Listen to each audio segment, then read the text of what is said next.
Bueno,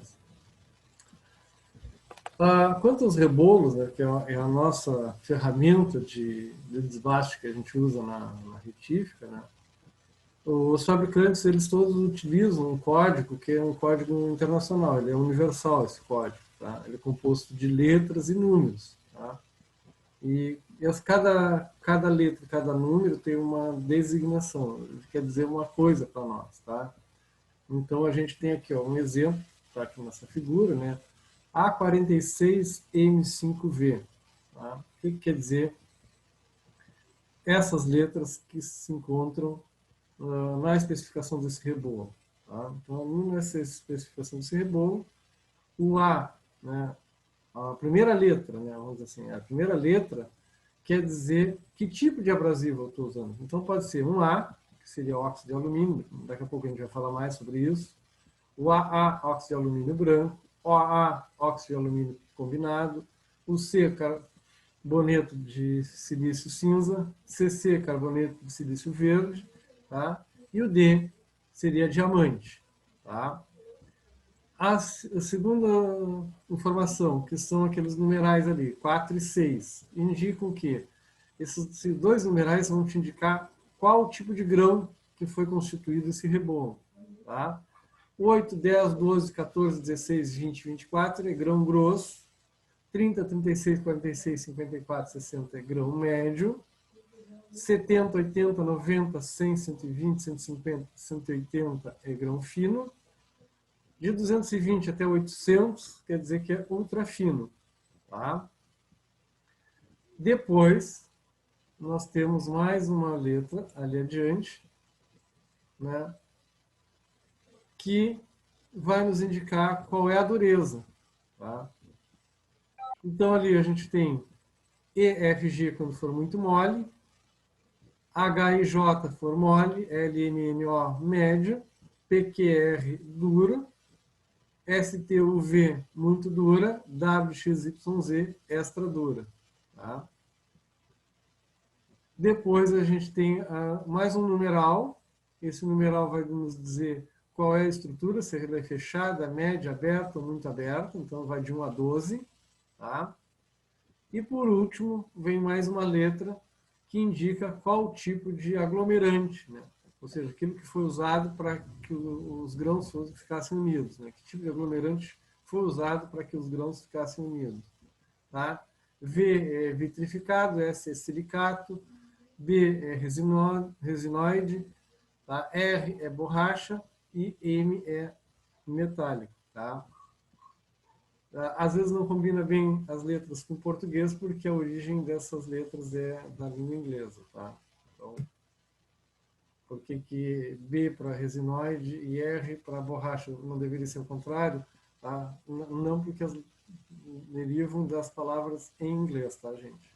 Não é feito em função da língua portuguesa.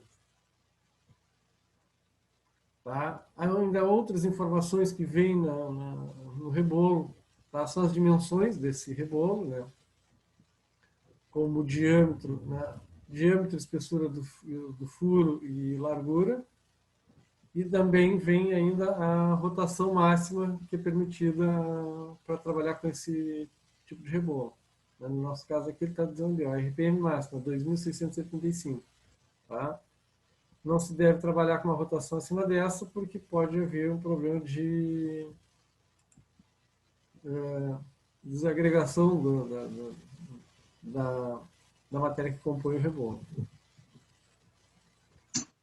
Tá? Buenas.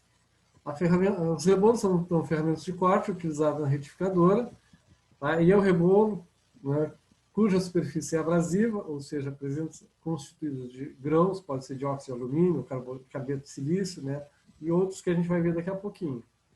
Tá? Por isso, essa usinagem com rebolo é designada um processo de usinagem por abrasão. Tá? Não é por retirada de cavaco, a gente vai dizer que é por abrasão. Esses rebolos são usados com 3 finalidades distintas. Tá? A primeira é eliminar rebarbas através do esmerilhamento. A segunda é afiar o gume de ferramentas. E terceiro, que vem ser o nosso caso, né, dar acabamento e exatidão às peças através da retífica. Tá? Então, A gente pode ser para eliminar rebarbas, para afiar ferramenta e para dar acabamento e exatidão no caso da retífica. Tá? A composição do rebolo. Né? Esses rebolos são constituídos por grãos abrasivos reunidos através de um aglutinante. Então aqui a gente tem uma ilustração para dar uma ideia. Né? Aquela partezinha verde seria o aglutinante, né? E a partezinha daqueles pedacinhos avermelhados, tá? Seriam os grãos. Tá? Os grãos ali, no caso, estão agregados uns aos outros através de um aglutinante. E como é que a gente vai classificar, então, esses rebolos? Os rebolos são reconhecidos pela notação padronizada, que a gente já falou há pouco, né? E constam de dados sobre as principais características. O tipo do abrasivo, o tamanho do grão do abrasivo, o grau do rebolo, o número de estrutura, do ligante, da marca do fabricante, do desgaste do rebolo, da ajustagem e dressagem do rebolo. Tá? Daqui a pouquinho, mais adiante, a gente vai falar o que é essa dressagem. Tá, gente? O rebolo apresenta 5 elementos a serem considerados. Tá? O abrasivo, que é o material que compõe o grão. Tá? Então, é o material que eu usei para ser o material abrasivo. Da granulação, que é o tamanho desse grão. Do aglomerante, tá? Que é o material que, então, que agrega os grãos entre si. Do grau de dureza, né? Que tem a ver com a resistência do aglomerante. E da estrutura. O que seria a estrutura? Seria a porosidade do disco abrasivo. Como é que é a porosidade dele? Então, a classificação dos elementos segundo simbologia. O tamanho do grão, né, o gramas, né, é determinado por meio de peneiramento. Então, como é que a gente vai determinar o tamanho do grão? Através de uma peneira. Então, o peneiramento é feito através de peneiras sucessivas com um certo número de malhas por polegada linear. Tá? Então, quando a gente diz que tem ali um grão 80, o disco é grão 80, um disco 80, né? Significa que foi medido através de uma peneira cujo lado tem 1/80 de polegada. Tá? Então, quer dizer que os furinhos ali da peneira é de 1/80 de polegada, ou seja, de aproximadamente 0,32 milímetros. Então, aqui a gente tem uma tabelinha, né? Como é que a gente vai determinar se é muito grosso, médio, fino, muito fino ou pó. Tá? Então, tem ali os números de classificação para eles ali, de acordo com o tamanho do grão que a gente encontra no mercado. Então, o que seria grosso? Né? Então, a gente tem ali, grão 6, 8, 10, 12, 14. Tá? Então, esses dois são os muito, muito grossos. 16, 20, 24 e 30, né, teríamos um grão grosso. 36, 46, 54, 60, 70 e 80, né, nos daria um grão médio. Depois ali 100, 120, 150, 180, 220, 240, nós temos um grão fino. No 280, 320, 400 e 500, muito fino. Tá? E a partir dos 600 adiante, 600, 700, 800, 1000, 1200, 1600, a gente vai ter um grão que a gente vai dizer de pó. Tá? Então, aqui então a gente tem como classificar os grãos de acordo com a malha com que eles foram peneirados para serem selecionados. Tá? A simbologia que vocês vão encontrar então na designação do rebolo, né? Quanto ao grão abrasivo, a gente tem ali. Então, A, óxido de alumínio comum. AA, óxido de alumínio branco. C, carboneto de silício preto. Tá? GC, carboneto de silício verde. DA, mistura de 50% de óxido de alumínio comum com 50% de óxido de alumínio branco. Tá? O DA seria assim, uma coisa meio A, meio AA. Tá? E depois a gente tem o D, que é o diamantado. Tá? Qualquer outro símbolo anexado ou os mencionados acima determina de aperfeiçoamento das fábricas produtoras de grão ou de rebolo. Tá? Pode vir alguma outra, sei lá, um AAR, vamos supor, eu vou chutar ali um R, tá? Ele pode até botar um R, botar um S, botar um T depois dessas letras que são internacionalmente conhecidas. Qualquer letra que eles coloquem ali deve depois especificar qual é a melhoria, o que, que ele tem a mais do que o outro fabricante que faz só pela norma vigente. Né? Tu pode sempre dar uma coisa que esteja a mais, não uma coisa, não tirar a qualidade do que a norma pede. Tá? E qual seria a aplicação de alguns desses abrasivos? Né? Por exemplo, o óxido de alumínio eu posso usar para aço carbono sem tratamento térmico, para aço forjado, para aço fundido. Né? Então, algumas das minhas aplicações para o óxido de alumínio. O carboneto de silício posso usar no ferro fundido, tá? E alguns não ferrosos. Tá? O AA, que é o óxido de alumínio branco, eu posso usar para aço temperado, para aço rápido, para vidros, tá? E alguns desses materiais mais duros. O GC, que é o carboneto de silício verde, eu posso usar para materiais extremamente duros, tá? Como o carboneto de tungstênio, que é mais conhecido por Vidia. Tá? Sendo que Vidia é nome comercial, gente, é nome de um fabricante. Tá? O nome correto é carboneto de tungstênio. Tá? Vocês conhecem geralmente por Vidia o nome comercial desse carboneto.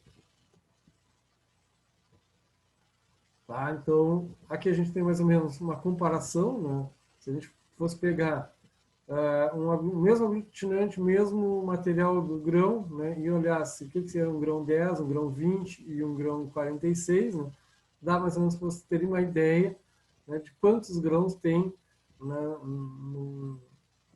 por polegada. Né.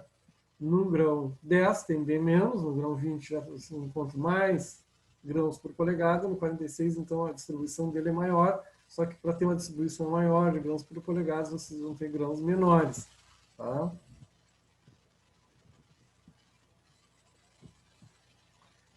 E quais seriam então os requisitos, né, para esses materiais abrasivos? Né?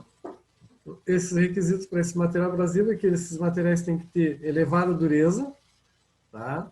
Porque geralmente para descastar eles vão ter que ser mais duros do que para que a abrasão possa fazer o desbaste. O material tem que ser mais duro do que aquele que eu estou retificando. Tá? Então, eu tenho que ter uma dureza mais elevada no meu material que constitui o rebolo. Tem que ter uma boa estabilidade térmica, né? Porque como é uma atividade abrasiva, de contato, de atrito, né? Atrito gera muito calor, né? Tem muito efeito Joule envolvido no atrito. Né? E tem que ter uma estabilidade química. Né? Se eu vou trabalhar com temperatura, né? A temperatura elevada pode afetar a parte química do aglutinante, tá? E do abrasivo também. Então, os materiais podem ser naturais ou sintéticos. Esses materiais abrasivos, a gente pode usar materiais naturais ou sintéticos. Os materiais abrasivos naturais têm importância secundária, tá? Em geral, têm pouca resistência. Então, por exemplo, ainda falando sobre esses materiais abrasivos sintéticos, né, quando a gente fala de disco diamantado, né, a maioria desse disco diamantado vai usar, né, grão de diamante sintético, tá, gente? Não é um grão de diamante natural, é um grão de diamante sintético. Tá? Porque senão seria uma coisa muito cara. Tá? Se pode produzir sinteticamente diamantes, tá? Para o processo industrial. Os aglutinantes. Tá? O elemento aglomerante do abrasivo permite que a ferramenta mantenha sua forma e sua resistência. Né? Ela dá condições, né, de fazer um trabalho, né, e desejado, de desprender o grão quando ele perder sua característica de corte. Tá? O grão vai se desprender do rebolo depois que ele não tem mais poder de corte. Então, ele acaba se desprendendo por causa da questão do atrito.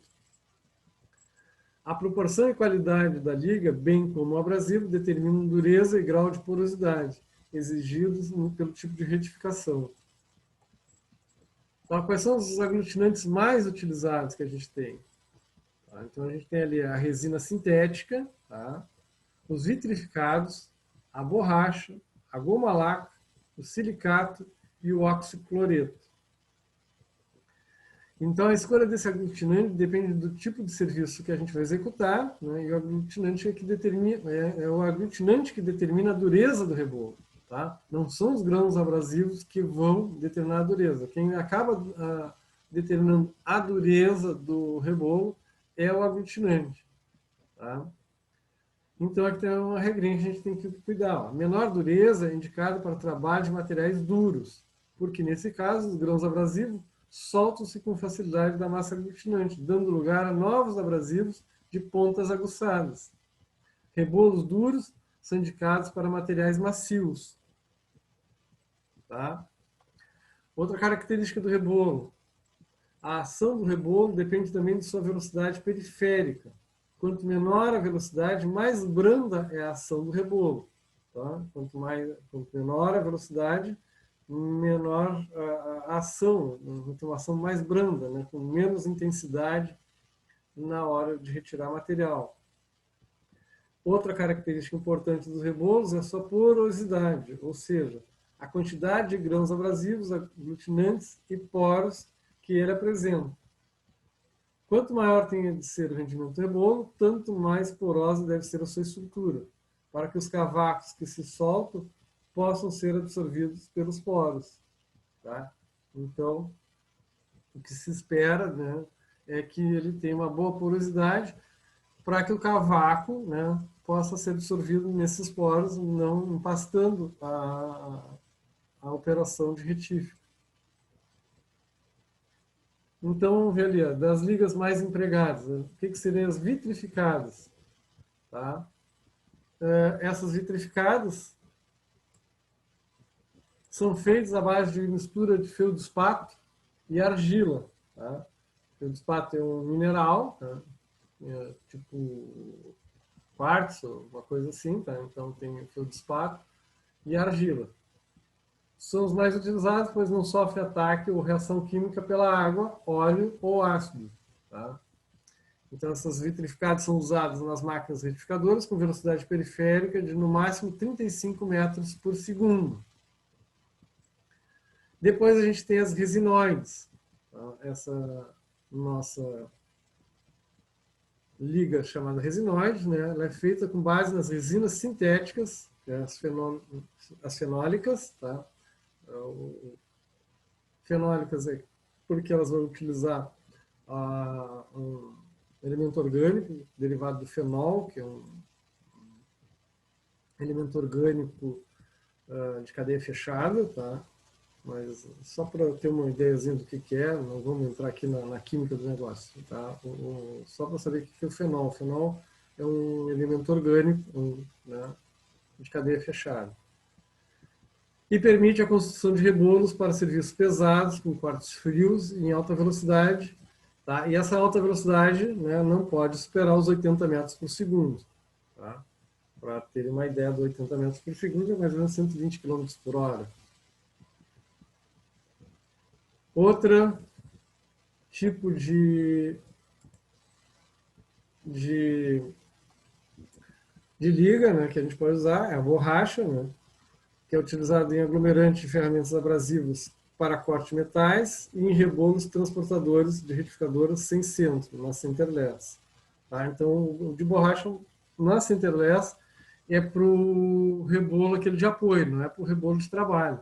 Tá? O rebolo de apoio geralmente vai usar, então, uma liga de borracha. Outros dois tipos de liga, que é a goma laca. Tá verde a tela, professor. Oi? Tá verde a tela. Tá verde? Vamos. Melhorou? Agora sim. Tá? É que foi ali na hora que admitiu o aluno ali, deu um verde.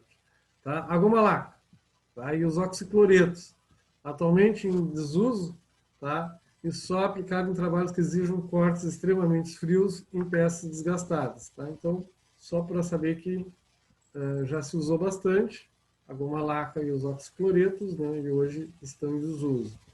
Tá?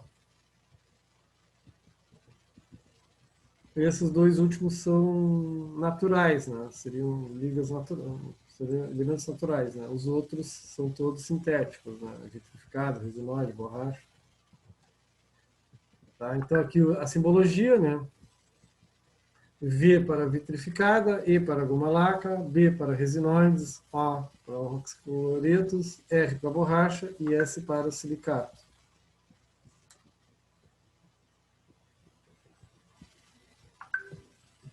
Tá? Buenas. Então aqui a gente tem uma tabelinha, tá? Da gente falar então ali, ó, do quartzo, tá? Que eu falei do feldspato, né? Que é da família do quartzo, né? É relativamente mole, né? Ele faz uma fissura frágil e pode dar canto vivo, né? Então, o que acontece no esmeril? É constituído 40% de óxido de ferro, 60% de óxido de alumínio, tá? Quebra arredondada e pouca as arestas afiadas. Depois a gente tem a granada, tá? Que é de dureza relativamente alta. Tá? A quebra do cavaco seria em formato de concho, né? E é usado em lixas para madeiras duras e nobres. Tá? Então, só para fazer uma ideia, né? Quando a gente fala de granulometria, a granulometria das lixas também é semelhante à granulometria dos rebolos, tá, gente? Também porque a lixa também é constituída de grãos, né? Que são com que são unidos por resina, né? E isso depois fica tudo sobre um papelão, né? Tudo fica grudado num papelão, que seria a nossa lixa, né? Diamante natural, né? O diamante natural nos dá maior dureza entre todos os materiais, né? Então, se quer dureza mesmo, é um diamante natural, cerca de duas vezes maior que o silicato e do que o óxido de alumínio, né? Apresenta anisotropia, né? Ou seja, não há diferença nas suas a anisotropia, assim, ele não se modifica as suas características naturais, né, com a temperatura, com pressão, tá? E ele possui alta condutibilidade térmica. O que mais que eu posso falar? Aqui, os dos sintéticos, a gente tem o coríndium, tá, que é um composto de óxido de alumínio. Ele pode ser normal, seminobre ou nobre. Ele tem alta dureza e tenacidade. E o diamante sintético, tá? Maior dureza entre todos os materiais, cerca de 2 a 3 vezes que os silicatos e o alumínio. Tá? O diamante sintético tem as mesmas características do diamante natural, tá, gente? Qual a diferença entre o diamante natural e o sintético? Tá? O sintético a gente faz a partir de carvão mineral. Tá? Esse carvão mineral é submetido a altas pressões e altas temperaturas, mas, né, são muito elevadas essas temperaturas, de alta pressão e alta temperatura, né? E aí tu consegue converter o carvão mineral em diamante, tá? E depois ele fica um processo muito mais barato do que usar o diamante natural, tá? O diamante sintético ele só é utilizado para a indústria, para obtenção de ferramentas, né? Ele não pode ser comercializado como é o diamante natural, tá? Para não baixar o valor de mercado do diamante natural. Não seria muito fácil, né? A gente botar uma indústria de diamante e acabar com a extração de diamante da África, né? Outros materiais abrasivos sintéticos, né? A gente tem o nitrito de boro cúbico, tá? Esse aí tem uma dureza um pouco menor que a do diamante, tem elevada resistência à temperatura, recomendado para materiais duros, para aço rápido, para aço liga, temperados, né? Tem um certo desgaste elevado em presença de água. O carboneto de silício, tá? Tem dureza elevada, boas características térmicas, estabilidade química elevada, recomendado para ferro fundido, cinzento, ferro fundido coquilhado, né? Não ferrosos e não metálicos. Tá? Quanto ao tamanho do grão, então aqui a gente tem mais ou menos o exemplo das peneiras, aqui, ó. A gente tem ali, ó, do grano 16, ou grão 16, né, grano 24, grano 46, vocês vão ver que conforme a, a granulometria vai aumentando, né, o número da granulometria vai aumentando, a malha vai ficando menor. Né? Então ali a gente tem mais ou menos 1 polegada quadrada, e aí vocês vão vendo, né, o que representa essa malha em relação ao polegada quadrada. O rebolo vem indicado por um número que significa o tamanho do grão, classificado na peneira, né, polegadas lineares. Quanto mais fino é o grão, maior é o seu número na escala de granulometria. Os grãos grandes são empregados para trabalho de desbaste, os grãos finos para acabamento. Tá? Geralmente, quando a gente vai fazer um trabalho de retífica, né, a gente passa por uma sequência de grãos. Né? A gente começa um grão mais, uma granulometria, um grão de maior tamanho, né? E depois a gente vai aumentando a numeração do que a gente quer. Sei lá, a gente posso começar com um grão 100, depois passar por 120, 160, 220, né? E assim por diante. Eu posso ir, né, aumentando, né, dependendo de qual tipo de acabamento eu quero. Tá? Se eu quero um acabamento mesmo retificado, né, então tem que acabar lá com, né, com um número de grãos bem alto. Né? Vamos supor que tu quer um acabamento retífico espelhado. Né? Aí tu tens que...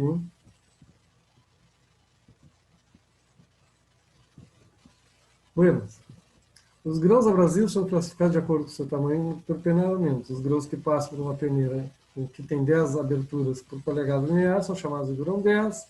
Os que passam por 60 têm passado por uma peneira, então que é abertura 60. E aí sim vai, tá?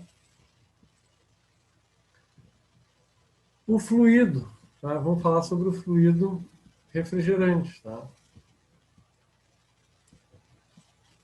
Então, qual é o fluido de corte na retificação? A escolha do tipo de fluido mais adequado para determinado processo depende, né, do tipo de abrasivo que a gente está usando e do qual material é constituída a peça, de que essa peça é feita. Tá? A partir da gente identificar esse É tipo... tudo verde, mano. Oi? Para mim tá parecendo tudo verde. Vamos de novo. Agora? Agora foi. Tá. Então, para escolher o fluido de corte, né, o que depende? Depende do tipo de abrasivo que a gente está usando, tá? E qual é o tipo de peça que a gente está retificando, qual é o material que ela é constituída. Né? Então, a gente tem ali, ó, o CBN, que é um fluidos não miscíveis em água, são os mais adequados. Tá? Então, atualmente a gente tem se desenvolvido fluidos de corte, né, que tem que ver com o aspecto ambiental, né? Porque um dos grandes problemas é depois, o que a gente faz com o fluido de corte depois que a gente utilizou ele, né? Então, tem que tomar bastante cuidado agora com o aspecto ambiental no processo de fabricação, né?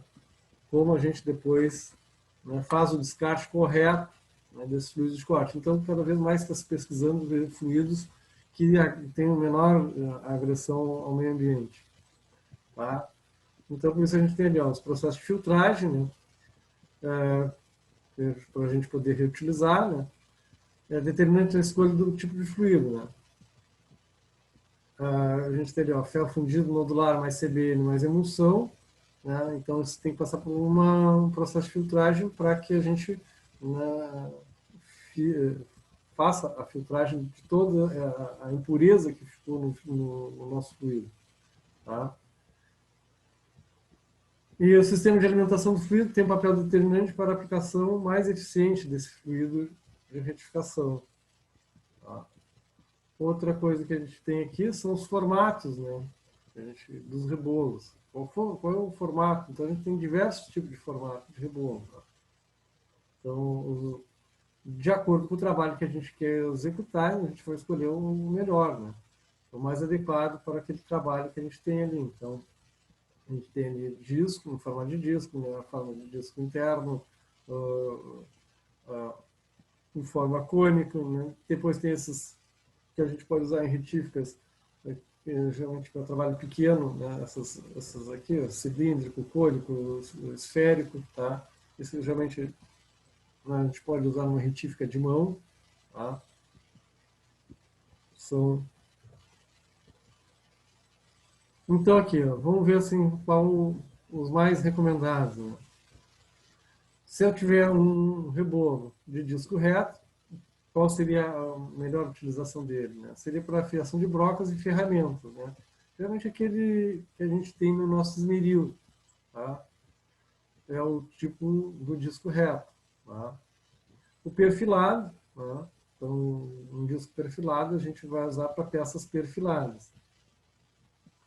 Um disco de corpo reto, né? Vai ser para afiação de fresas frontais, fresas de topo, fresa cilíndrica, machos, cabeças porta-bits, tá?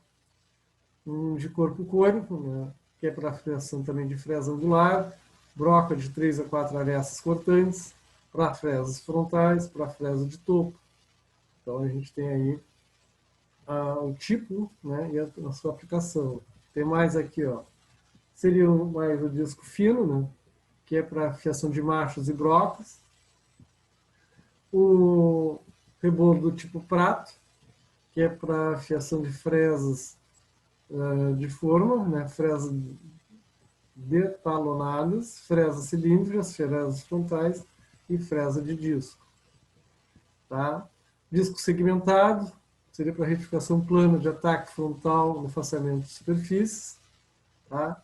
E como eu falei das pontas montadas, né? Que é para ferramenta de corte e estampas em geral. Tá? Geralmente essas pontas montadas a gente usa numa retífica portátil, né? Ou também nas retíficas grandes. Tá? E como é que a gente vai então identificar os desgastes, né, que ocorre no rebolo? Né? Então você tem aqui um rebolo que está fazendo um, uma retífica, tá? Tangencial, né? Então ali a gente tem a peça se deslocando transversalmente, né? E o rebolo fazendo retirada do material tangencialmente. O desgaste vai acontecer radialmente, ou seja, vai diminuindo o raio, né, do nosso rebolo, ele vai diminuindo de tamanho. Tá?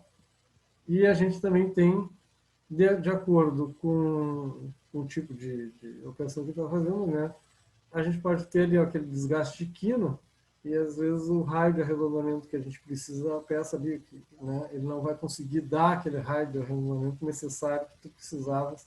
Né? Então, também tem que ver esse tipo de desgaste, né, que está acontecendo com o nosso rebolo. Né? Então, se vocês notarem aqui, ó, um desgaste de quino, o que é um desgaste de quino?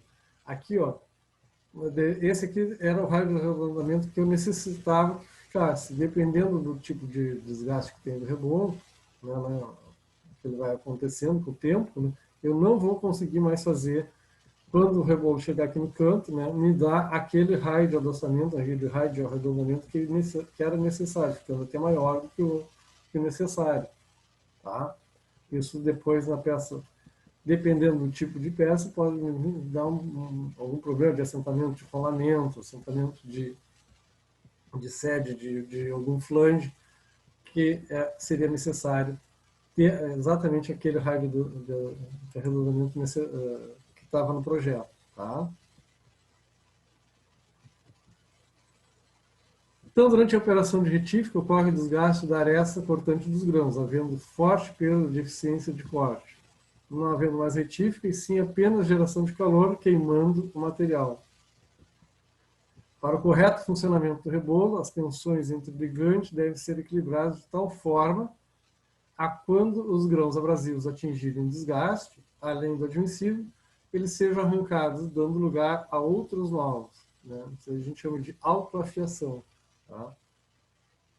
Do ponto de vista de eficiência de corte do rebolo, o desgaste é algo desejável, entretanto haverá uma rápida degradação do rebolo, que é um item extremamente caro. Tá? Os rebolos não são coisas muito baratas. Tá? Então, quais são os tipos de desgaste que a gente pode identificar na ferramenta de retificação? Tá? Desgastes térmicos no grão e no ligante, desgaste por oxidação e difusão, desgaste por abração e quebra do grão, por fissura e lascamento por fadiga, por ruptura do ligante, tá? E as causas dos desgastes devem ser levadas em consideração quando da escolha do material do rebolo. Tá? Então, na hora de escolher, eu tenho que escolher um rebolo, tá, que seja eficiente no arranque do material, mas também, né, que não me dê um desgaste excessivo. Né? Tem que ser um desgaste de acordo com a função que eu quero executar. Né? Porque ao longo da operação, esse rebolo vai se desgastar, não tem como não se desgastar. Tá? Mas também não quero que esse desgaste seja excessivo para ter um custo muito alto. Então, quais são os fatores que a gente vai considerar na retificação? Né? Qual é o material que eu vou retificar? Então, que material é constituído a peça? Né? Essa peça que eu vou retificar, de que material é ela? Que tipo de aço? Que tipo de, se é algum tipo de aço? Se é algum tipo de não ferroso? Se é cobre? Se é estanho? Se é chumbo? Sei lá. O que tem na composição química da peça que eu vou submeter a uma retificação. Tá? Então, o material a retificar influi na seleção do tipo de abrasivo, tá? E das demais características do rebolo. Tá? Para cada tipo de material, então, tem um abrasivo indicado. Então, outro fator a considerar é a granulometria. Grãos finos a gente vai usar para materiais duros e quebradiços, né? E grão grosso para materiais macios e dúteis. Tá? A dureza do rebolo. Né? Rebolos duros para materiais macios e quebradiços e rebolos macios para materiais duros. Tá? Então, sempre ter em mente isso. Né? Se o rebolo é duro, o material que eu vou retificar tem que ser macio. Se o meu material a ser retificado é um material duro, eu vou usar um rebolo macio. E a estrutura? A estrutura fechada para materiais duros e quebradiços e a estrutura tem que ser aberta para materiais macios e dúteis. Tá?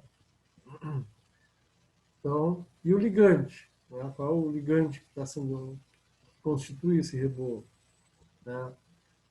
Até certo ponto, a gente vai depender da peça, né, que a gente quer retificar e também das condições de trabalho, né, e dos fatores viáveis. Né? Que é a questão de custo. Né? Então, quais são as operações que a gente pode fazer através do rebolo? Né? A limpeza, né? Que é uma operação que tem como objetivo a desobstrução dos poros do rebolo. Né? Então, é importante, né, manter o teu rebolo limpo. O perfilamento, que é uma operação que tem por objetivo dar forma ao rebolo. Tá? Com o uso, né, ele vai, por causa do desgaste, então a gente tem que, de vez em quando, né, dar esse perfilamento. Né? O dressamento, que é uma espécie de reafiação. Tá? Daqui a pouquinho a gente vai ver um pouquinho mais atenção no dressamento. Que é uma espécie de reafiação que consiste em remover grãos arredondados, né, rebolo espelhado, ou limpar rebolos carregados de cavaco. Tá? Que é o que a gente diz que o rebolo está empastado. Tá? Então, se ele está empastado, está cheio de cavaco, né, a gente tem que fazer essa reafiação, que seria para tirar esse tipo de material. E o outro seria a operação de afiação do rebolo, né? Que é uma operação que tem por objetivo remover o ligante entre os grãos abrasivos, geralmente utilizada após a dressagem em rebolos com ligantes resinoides. Tá? Então, depois da dressagem desse tipo de ligante, né, se faz a afiação, que seria, né, retirar o ligante que se usou na dressagem, né, e ficou grudado no rebolo. A gente tem que retirar ele fora. Então, quais são os possíveis problemas, né, que a gente pode ocorrer na nossa retificação. Então, a gente tem aqui desgaste excessivo. Né? Então, quais são as características do desgaste excessivo? O rebolo fica com forma e dimensões alteradas, não atende mais à geometria da peça. Aquilo que eu falei para vocês, de repente, né, com o desgaste que houve, né, eu não estou mais conseguindo o radioarredondamento que eu queria, eu não consigo mais, né, retirar o material e deixar a dimensão que eu queria, ou deixar, né, no grau de espelhamento necessário para a peça. Então, quais são as causas desse desgaste excessivo? O rebolo muito suave, né? A velocidade do rebolo está muito baixa, a velocidade de avanço está muito grande, tá? Ou a pressão de contato está excessiva, tá? Ou tu está trabalhando com um rebolo muito estreito, tá? E ainda pode ter a descontinuidade da peça, né? Ou seja, alguns furos, algumas ranhuras, algumas, né, golas que a gente tem na peça, né, pode ocasionar essa descontinuidade, né, e fazer com que a gente tenha um desgaste excessivo. Ou seja, quando troca muita geometria, né, ao longo da peça, essas trocas de geometria da peça podem ocasionar um desgaste excessivo. Tá? Outro problema é chamado de espelhamento do rebolo. Né? O que seria isso? A face do rebolo fica lisa, com os grãos abrasivos arredondados, sem gumes vivos, e o rebolo não remove mais material. Né? Qual pode ser a causa disso? Né? Um rebolo muito duro, né? Ou um grão muito fino, ou eu estou trabalhando com uma velocidade excessiva do rebolo. Né? E também posso estar trabalhando com um avanço muito pequeno. Outro tipo de problema, que a gente já viu anteriormente ali, né, é o empastamento do rebolo. Então, o que é o empastamento? A face do rebolo carregada com cavacos de materiais macios, como latão, bronze, alumínio, né, até mesmo aço macio, né, aço de baixa liga, né, rebolo, ou de baixo carbono, desculpa. Né, um rebolo liso que não corta mais. Então, quais são as causas desse tipo de empastamento? Pode ser estrutura muito densa, ou rebolo muito duro, ou uma velocidade de avanço muito pequena. Então, a gente tem que corrigir as causas para que a gente não tenha mais o problema de empastamento. E quais são os cuidados, né, na utilização e montagem dos rebolos? Né? Os rebolos podem ser causa de acidentes de grande seriedade, devendo, portanto, ser observados diversos cuidados na sua utilização e montagem nas afiadoras e nas retificadoras. Tá? Como a gente está trabalhando com, geralmente, máquinas com uma rotação muito elevada, né? Esse trabalho com rotações muito elevadas, né? É um material quebradiço, rebolo é um material quebradiço. Então, se eu tenho um material quebradiço, submetido a uma velocidade angular muito alta, o que pode acontecer com qualquer descuido vir a fratura do rebolo, né? E devido a uma velocidade elevada, né, uma fratura do rebolo, né, pode causar um acidente muito feio. Tá? Então, é uma coisa que a gente tem que tomar cuidado. Então, esses rebolos devem ser inspecionados visualmente, testados quanto à existência de trincas. Tá? Um rebolo com trinca deve ser condenado, não deve ser utilizado um rebolo que está trincado, porque ele vai vir a fratura, né, num curto espaço de tempo. Tá? Então, o operador ou o inspetor ali, né, de qualidade, alguém que esteja envolvido na operação, notou que a ferramenta está com uma trinca, deve solicitar a troca imediata dessa ferramenta. Porque em pouco tempo ele vai vir a fadiga, né, e essa trinca vai se propagar, né, e depois que ela começa a se propagar, não há mais volta e entra em colapso em pouco tempo. Tá? Os rebolos devem ser balanceados. Tá? Por que eles devem ser balanceados? Por causa que, como a gente está trabalhando com rotações muito elevadas, qualquer desbalanceamento, né, pode ocasionar um nível de vibracional muito alto na tua máquina, né? E um nível muito alto, né, pode vir também, né, te ocasionar problemas de fratura devido à fadiga decorrente da vibração. Tá? Rebolos devem girar concentricamente sem batimentos. Tá? Então, além do balanceamento, tem o batimento, que seria o movimento axial, né, do rebolo em relação ao eixo. Axial seria assim, ele andar nesse sentido aqui, né, no sentido contra o eixo, né, que também pode ocasionar fratura. Deve-se observar que a velocidade máxima de giro do rebolo, especificada no rótulo, né, corresponde à velocidade periférica do rebolo com o diâmetro inicial. Então, antes do rebolo entrar em operação, né, a gente tem que verificar qual é a sua velocidade máxima. Não se deve trabalhar além da velocidade máxima, né, principalmente a gente observa no início, né, com a velocidade que a gente está trabalhando, para não passar daquela máxima, e então daí para diante, conforme o desgaste, aí mesmo que a gente não pode mais atingir essa velocidade. Tá?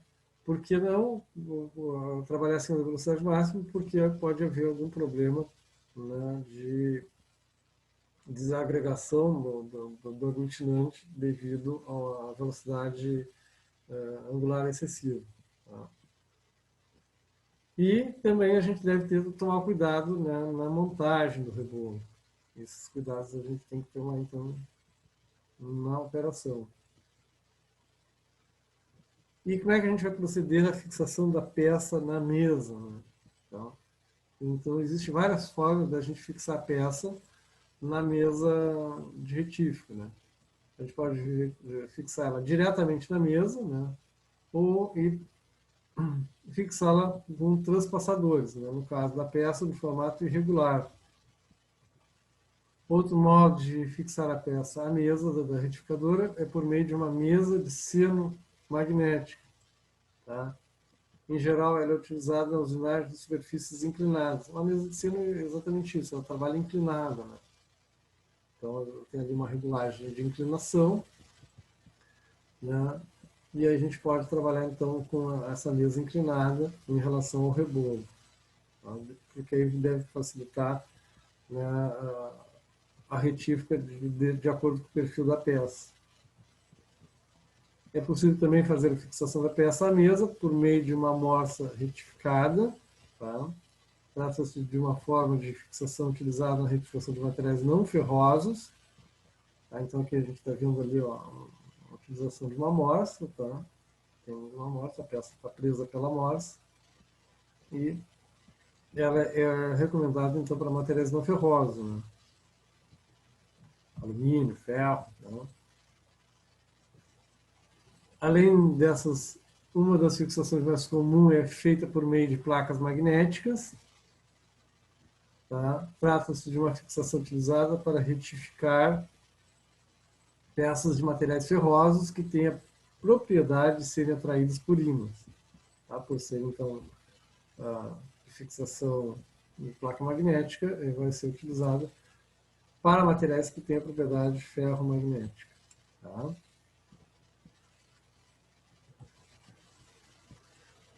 Então, agora a gente vai dar uma olhadinha aqui nos procedimentos de preparação da retificadora. Tá? Esses procedimentos referem-se à escolha e balanceamento do rebolo, sua montagem na máquina retificadora, a adressagem e medidas de segurança que devem ser tomadas pelo operador. Tá? Os fabricantes de rebolos adotam um código internacional constituído de letras e números para identificar as especificações do rebolo. Para a escolha do rebolo são levados em conta, né? Então a gente já falou sobre isso, mas vamos mais uma vez bater na tecla: os abrasivos, o grão, a dureza, a estrutura e os aglomerantes. Então, vamos ver um pouquinho mais calma agora aqui o que vem a ser a dressagem que a gente falou há pouco. Então, antes do processo de retificação, é importante a operação de dressagem do rebolo. A operação de dressagem também é conhecida como diamantação, ou seja, afiação ou retificação do rebolo. Dependendo da forma de como a dressagem é executada, esta influi diretamente no acabamento, no volume de arranque do material, na tolerância geométrica do perfil retificado, bem como na vida útil do rebolo. A dressagem pode ser entendida como sendo a recuperação da capacidade de corte do rebolo. Tá? Então, com o uso que acontece, esse rebolo vai perdendo capacidade de corte. Tá? Então, depois de se passar por uma dressagem, a gente seria uma espécie de afiação, tá? E a gente começa a ter, então, a recuperação dessa capacidade de corte do rebolo, que foi perdido devido ao uso, né? Então, em que consiste a dressagem? Né? Ela consiste em passar o rebolo várias vezes pelo diamante, né? Aí é o rebolo passando por um outro disco, então um disco de diamante, com pequenas profundidades de corte e movimentos lentos de avanços transversais da mesa. As profundidades são aproximadamente 0,02 milímetros para o desbaste e 0,05 milímetros para o acabamento. Tá? Porque o diamante, né, como a gente viu lá no início, né, o mais duro dos nossos... o material mais duro que a gente encontra na natureza é o diamante. Então, a partir dele que a gente pode ter a operação de jogo.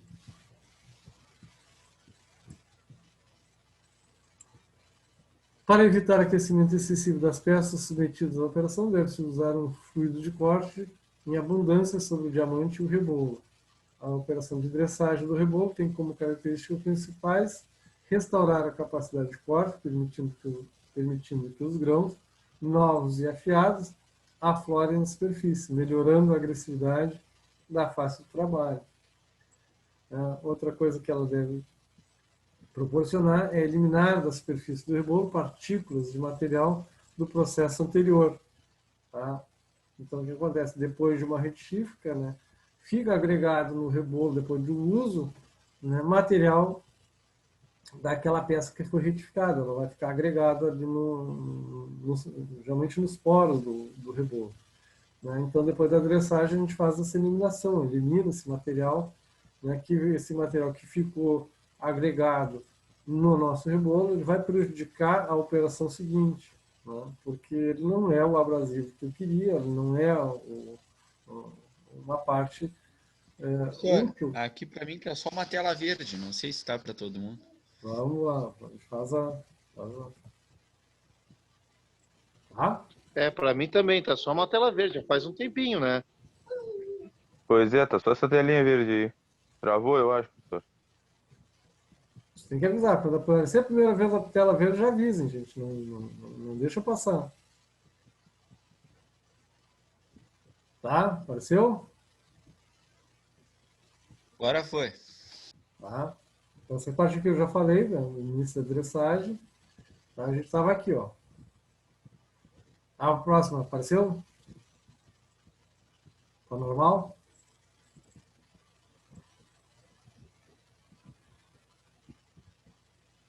Tá normal, gente? A princípio, sim. Oi?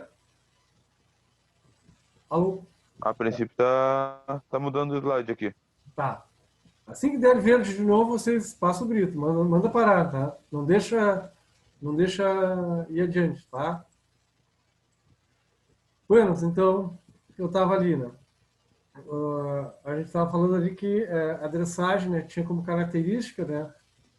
Uma das características era eliminar da superfície do rebolo as partículas do material do processo anterior. Então, como eu disse para vocês, o que acontece? Depois da gente retificar, né, o material da peça retificada agrega nos poros do rebolo.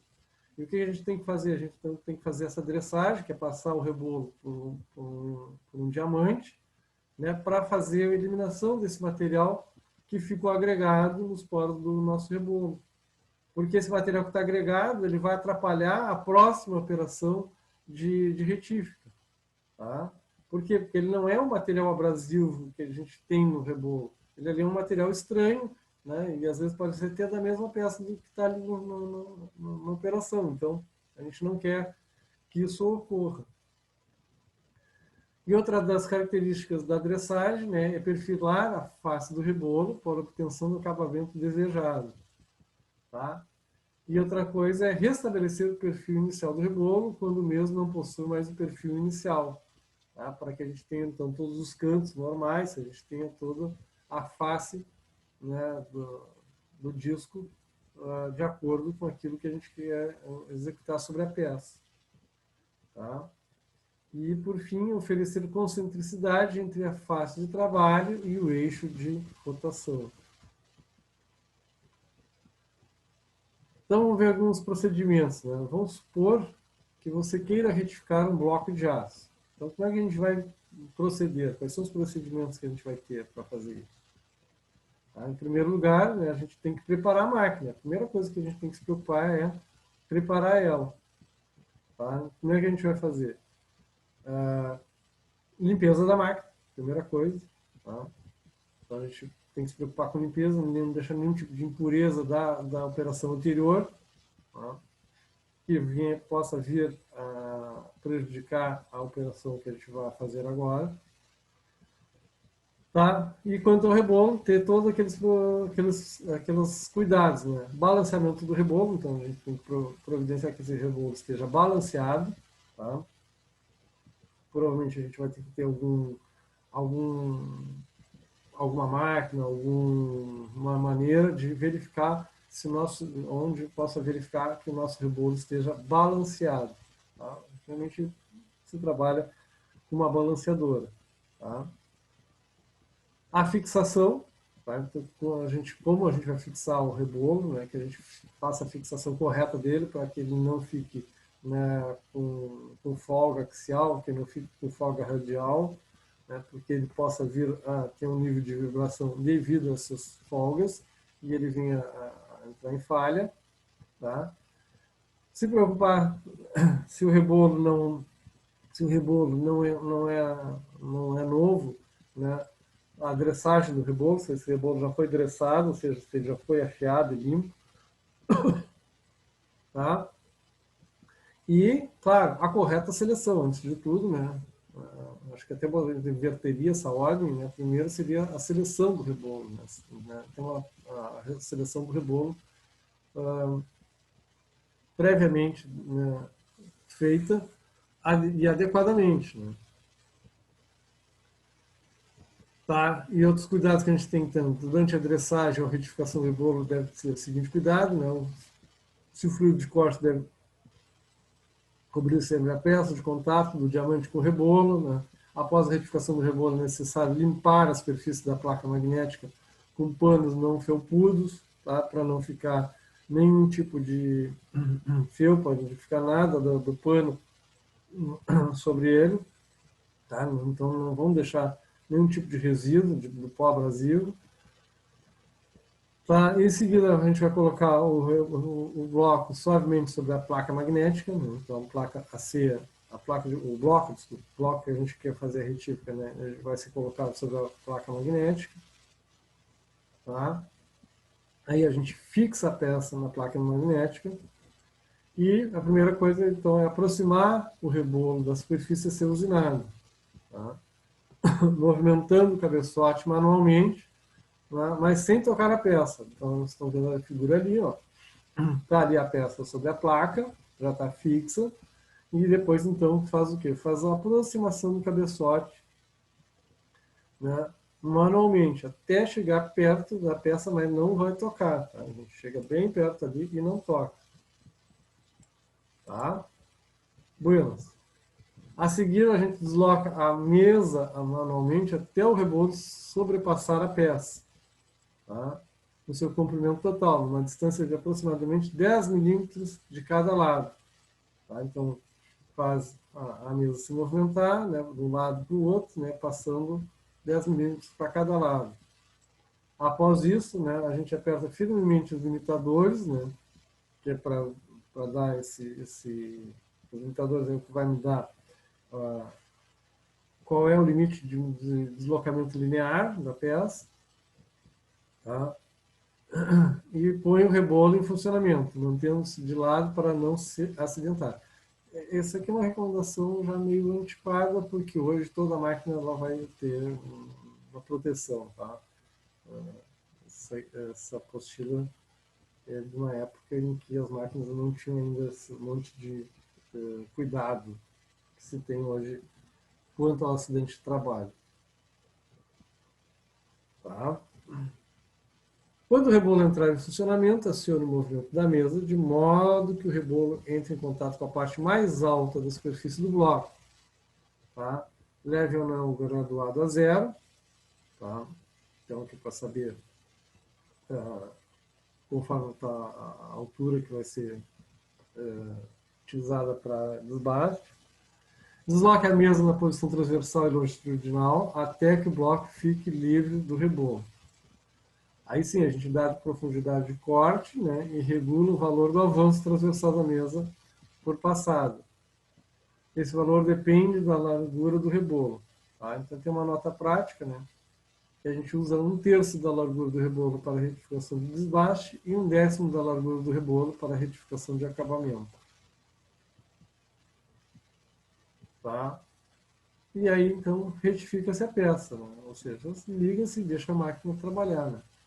Quando a superfície do bloco estiver com o acabamento desejado, a gente desliga a máquina e retira o bloco e confere as medidas. Está tudo ok, está terminada a operação. Né? Se não, né, a gente providencia mais alguma passada para que a medida fique exatamente com o que a gente necessita. Tá? Então, o cuidado no retirar o bloco, né, depois que ele esteja totalmente parado. Né?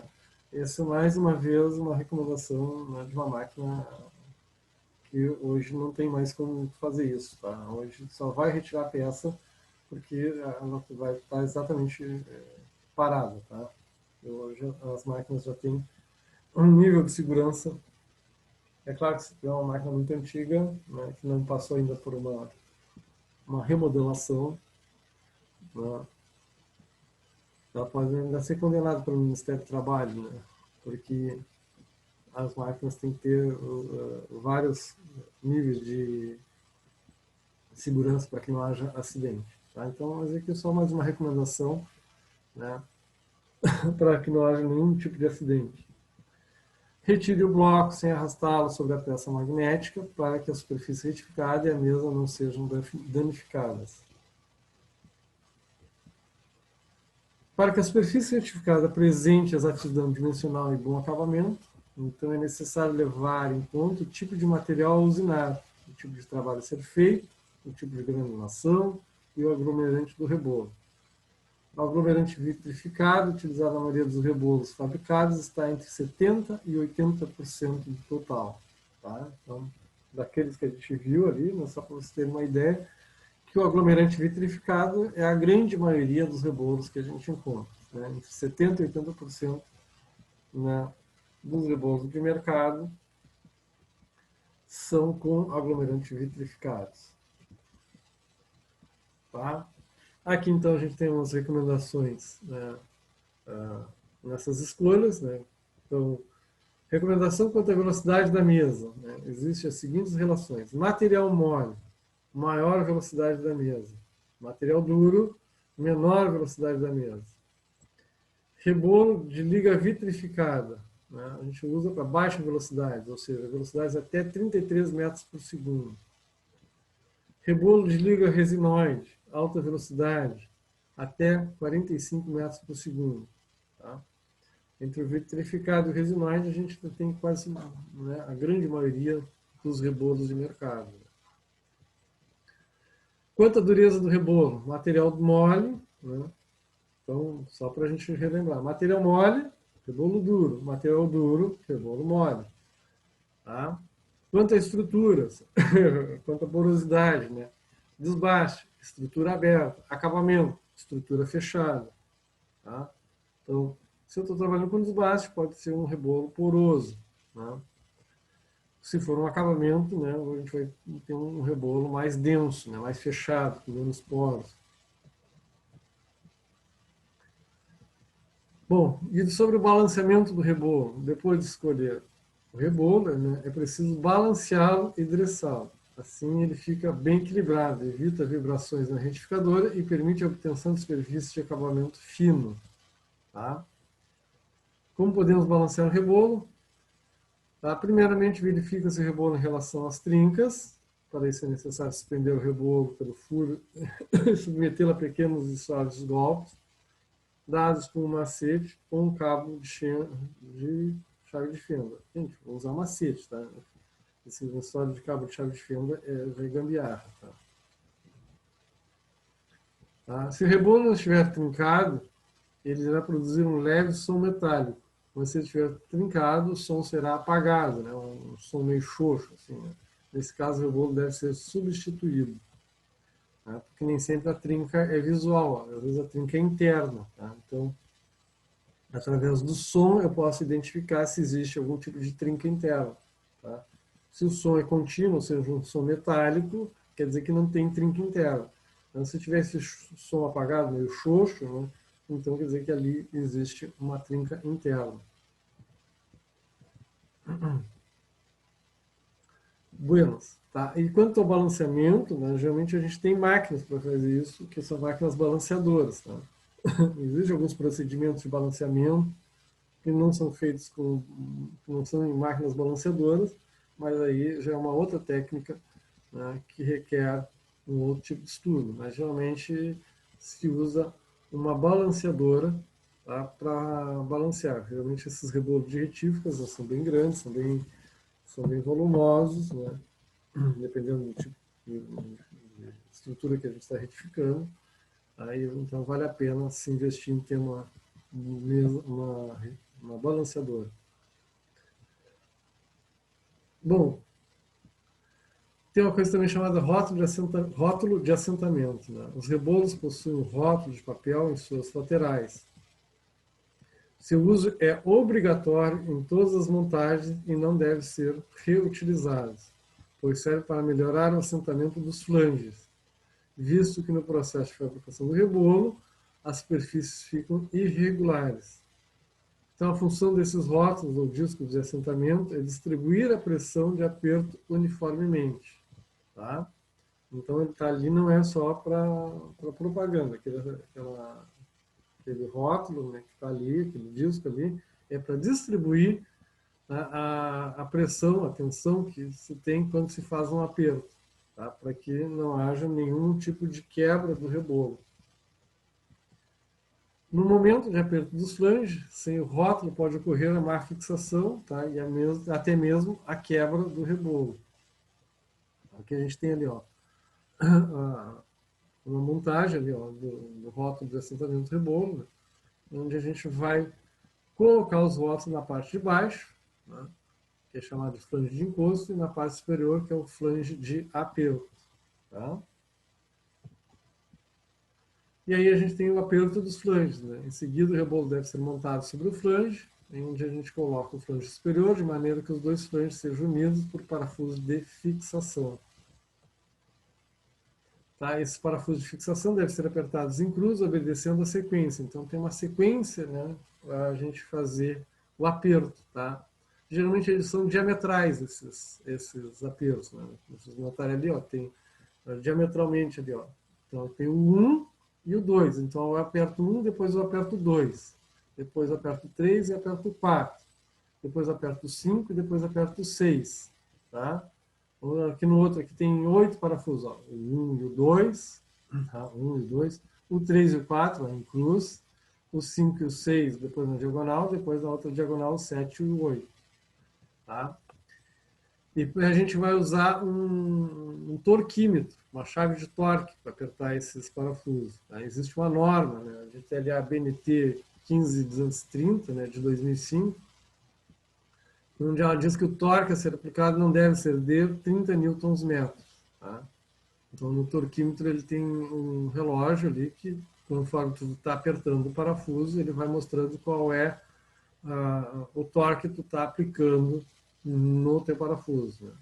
Então, o torque é uma relação entre a força aplicada na chave ali, né, e o braço da chave. Tá? A menos que um valor maior seja recomendado, é aprovado pelo fabricante da máquina de rebolo. Então, a norma diz que não deve exceder 30 Nm. Se o fabricante diz que tu pode usar mais do que 30 Nm, aí, né, tudo conta em risco do fabricante. Né? Tu pode até utilizar, então, esse valor a mais do que a norma está te pedindo, né?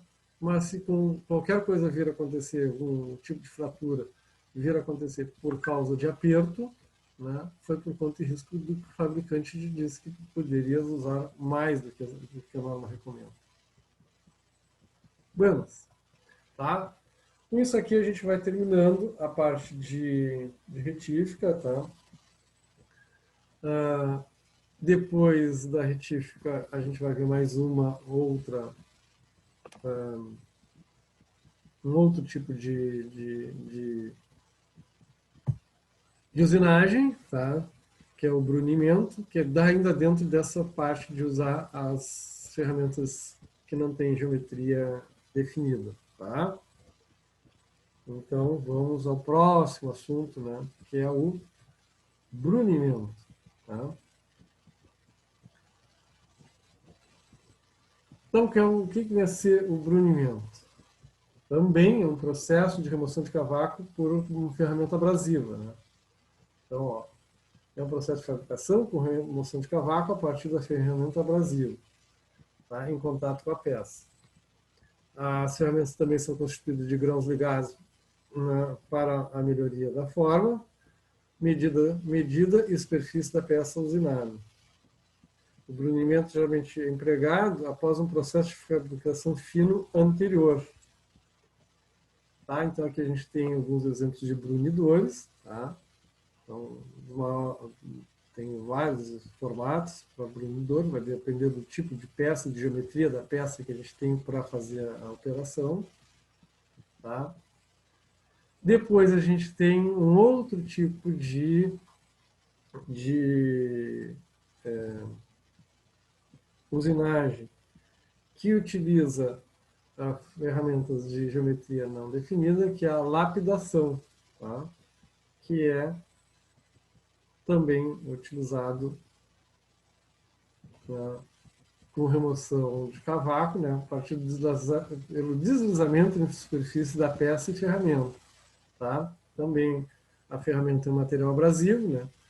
E aqui, no caso, é um deslizamento, né, da peça e da ferramenta. Então, basicamente, a lapidação é por uma peça esfregando na outra. Tá?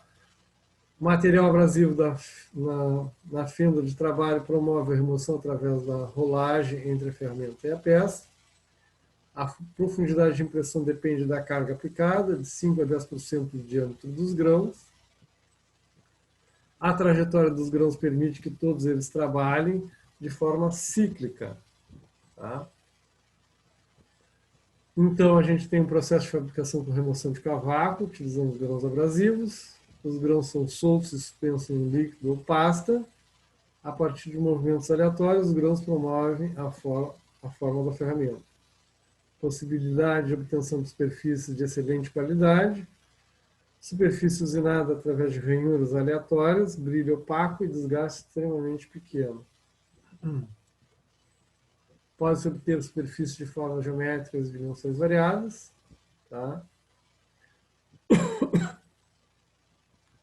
Esse processo compete com a usinagem de ultraprecisão e com o brunimento em vista da qualidade da superfície usinada obtida. Tá? Onde a gente pode encontrar? Na hidráulica, né, em algumas usinagens de sede de algumas válvulas de precisão, na pneumática também, que necessita de algumas válvulas que requerem certa precisão de acionamento dessas válvulas pneumáticas. Na eletrônica, na mecânica fina, né, a gente pode também ter a lapidação na relojaria, na forma de relógio, não só o relógio comum, mas nos relógios medidores, nos relógios comparadores, tá? Nos hidrômetros, nos higrômetros, vários tipos de equipamentos de medição, tá? na parte de medição, então a gente ainda tem muitos equipamentos que usam materiais ou equipamentos de medição analógicos, né, que necessitam de peças que sejam passadas por um processo de usinagem de lapidação. Na indústria de joias, é claro, né, na aeroespacial, na naval e na construção de máquinas de aparelhos de medição, na parte automobilística também, cada vez menos, né, na automobilística, cada vez mais a automobilística está com uma eletrônica embarcada, deixando a parte de medição na... Vantagens e peculiaridades, né? Os materiais lapidáveis, todo material que não se deforme com o próprio peso, né? Então pode ser metais, cerâmicas, grafite, vidro. As peças são trabalhadas sem emprego de fixação, né? A gente pode usar usinagem fina e ultrafina, pode ser executadas em uma só etapa, garantindo tolerâncias extremamente estreitas. Tempo de preparação da máquina muito curto, né? E pressões de contato são pequenas. Tá? E para mais ou menos a gente terminar aqui, né, vamos falar da eletroerosão. Tá? Basicamente não é um processo de usinagem que use ferramenta abrasiva ou de geometria não definida, mas é um processo de usinagem, né, que usa uma outra característica. Né? Então, qual é o princípio de funcionamento? O princípio básico de atuação desse processo de usinagem é a remoção controlada de pequenas partículas do material da peça através da fusão e evaporação controlada, por meio de descarga elétrica de alta frequência entre a ferramenta, que é o eletrodo, e a peça. Tá? Então, na eletroerosão, esse arranque de material é feito por uma descarga elétrica. Então, essa descarga é controlada, né? E ela possui uma alta frequência. Como ela é controlada, eu vou conseguindo controlar a quantidade de material que eu quero desprender da peça. Tá? Então, a gente tem o princípio de funcionamento, a gente tem o eletrodo. Vamos supor que o eletrodo está ligado o eletrodo como negativo, né? E ali a peça está ligada ao positivo. Ali, né? Então, a gente tem um fluido dielétrico, né? Esse fluido é o que vai fazer facilitar o transporte da carga elétrica entre o eletrodo negativo e a peça positiva, né? E ao ocorrer a descarga elétrica, então se faz o arranque do material que é dispensado pelo fluido, né? E depois é dispensado na máquina. Então, ali, ó, a descarga elétrica é produzida pelo controle da pulsação da corrente contínua, que circula entre a peça e a ferramenta ou eletrodo. A extremidade do eletrodo é separada por uma região para descarga de faíscas elétricas na ordem de 0,1 a 0,5 milímetros. Essa distância é chamada de gap. Tá? E a peça, então, está imersa em um fluido, né, um fluido que contém um dielétrico, né, um fluido com característica dielétrica. A erosão da peça pelo eletrodo, né, pelo contínuo e progressivo avanço do eletrodo, acompanha a forma do mesmo. Tá? Então, a gente tem ali vários tipos de formas de eletrodo. Né? Eu posso ter um eletrodo em cunha, eu posso ter um eletrodo em forma de rosca, eu posso ter um eletrodo, né, na forma de disco. Tá? E conforme o formato do eletrodo, vai sendo arrancado o material que a gente precisa. Tá? Existem dois tipos de básico de máquina de eletroerosão, né? De cabeçote e de fio. Tá? A máquina do tipo cabeçote, então a gente tem ali um cabeçote que é o solador, né? Tem ali um servo-controle, tem uma fonte de corrente contínua, né? Então ali a gente tem a peça que a gente quer feita, a eletroerosão. Então esse aqui é o tipo mais comum, tá? de máquina do tipo cabeçote. A máquina de fio ou arame usa um eletrodo que é um arame móvel. Tá? O arame é controlado normalmente por uma máquina de controle numérico. Tá? Então, por isso que de arame não é tão comum, né? Porque jamais uma máquina tipo CNC. que é capaz de criar qualquer forma, com reduções e contornos variando de 0 a 15 graus. A bitola desse arame varia entre 0,1 milímetros até 0,3 milímetros, né? E a folga entre o arame e a peça é de 4 centésimos a 5 centésimos de milímetro. O arame é constantemente alimentado, o que mantém a ferramenta sempre sob a mesma medida. Tá? Aqui tem um esqueminha, então, sobre como é que funciona, né, a máquina de fio. Tá? Mais para vocês terem uma ideia de como é que ela é. Tá, então, por que a gente vai utilizar a eletroerosão? Então, porque ela vai nos dar uma precisão. Né? Então, a eletrodeposição, ou a eletroerosão do material, de todos os tipos, são os mais precisos se comparados a qualquer outro tipo de processo de usinagem. Tá? Nos possibilita flexibilidade, pode criar formas e contornos incapazes de serem criados por outros processos. Funcionalidade, né, pode ser usado com qualquer material condutivo, independente de ser duro ou macio. Né, nos propicia uma usinagem delicada, né, a ferramenta nunca toca a peça, assim não pode ser danificada. E nós temos um acabamento muito bom, equivalente a um material polido. Tá? Aqui, centros de usinagem, aqui já vamos parar, porque isso vai ficar para o outro módulo. Tá? Só para vocês verem aqui que a gente vai falar, então, centros de usinagem, mas aí a gente já vai adentrar o próximo módulo, e eu não quero adentrar o módulo, só para mostrar para vocês que tem aqui parte de centros de usinagem. Tá? Então, era isso, gente. Vamos...